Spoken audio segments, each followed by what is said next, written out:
Gentlemen, as you can see, like I said, this is a aftermarket. This is not factory. I can almost assume somebody put this on, they over torqued it, over tightened the 10mm bolts and cracked this. Okay, because all the coolant was coming from up in this area and it was dripping down on top of the water pump, which can easily lead you to believe that the water pump is leaking, which when in fact it's coming from this is called a crossover tube. Okay, and this is a thermostat in the housing. So what I have here is a new crossover tube I'm about to install and a new thermostat housing. Okay, it's fairly easy, at least it look easy. I gotta get this motor mount up and out the way, and it should be visible right here. Alright, so without wasting any time, like I say, I'm replacing it because it's leaking under pressure, and while the car is running, a lot of coolant is just spilling right here.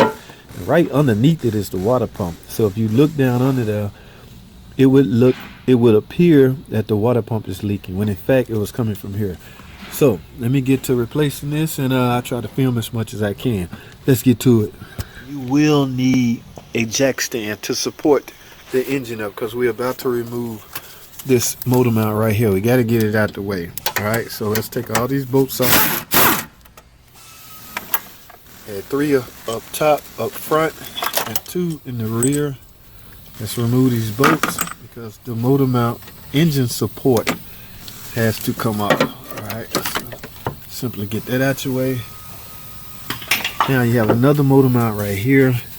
You have 16mm heads on a 13. We got to get that out the way, and then we will be able to gain access to this crossover tube that we are about to replace. Let's get it. All right, let's get this mount out.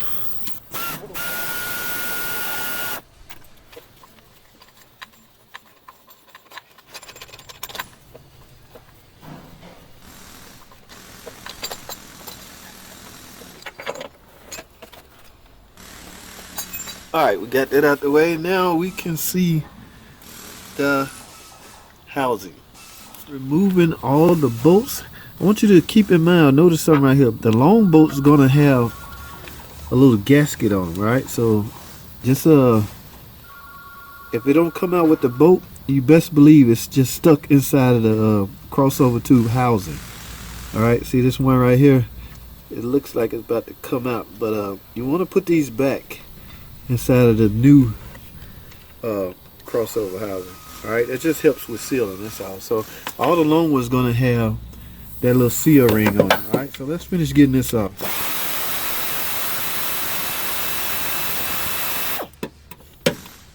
Okay, now we're gonna take all these bolts out. I already got the holes off right here, and this thing should be ready to come off. Let's find out. Again, I highly suspect it's cracked. Now they don't crack on their own, so something had to trigger that. Same with our oil filter adapter housing, man. They said a lot of those failures was internal, or not internal, well, it was self-inflicted. Okay, lube guys was possibly tightening them up too tight. There is a torque spec on them. All right, so we want to be careful about tightening things up, over torquing them and cracking them. All right, this should be ready to come off by now. Can y'all see that? Yes, this will trick you. You would think it's your water pump. Now, chances are, depending on the mileage, it's probably a good chance or a good time to go ahead and replace the water pump while you're down there. Get you a thermostat, water pump, and a crossover tube. Well, the crossover tube is not really a wear item, so it don't just wear. Here it is, ladies and gentlemen, your crossover tube.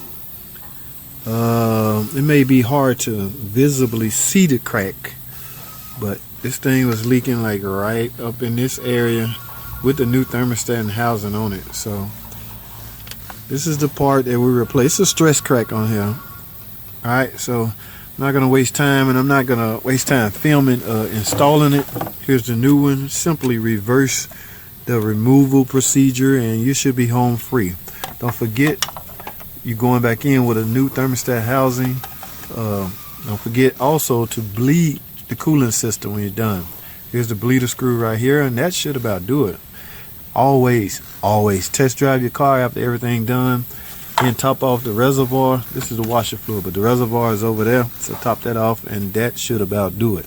That's all I have, ladies and gentlemen. Thanks for watching. I just showed you how to track down a coolant leak that could easily be misled or look like the water pump. Okay, so it turned out to be the crossover tube. All right, so that's all I have, man. Thanks for watching. Comment, subscribe, and I'll see y'all in the next video.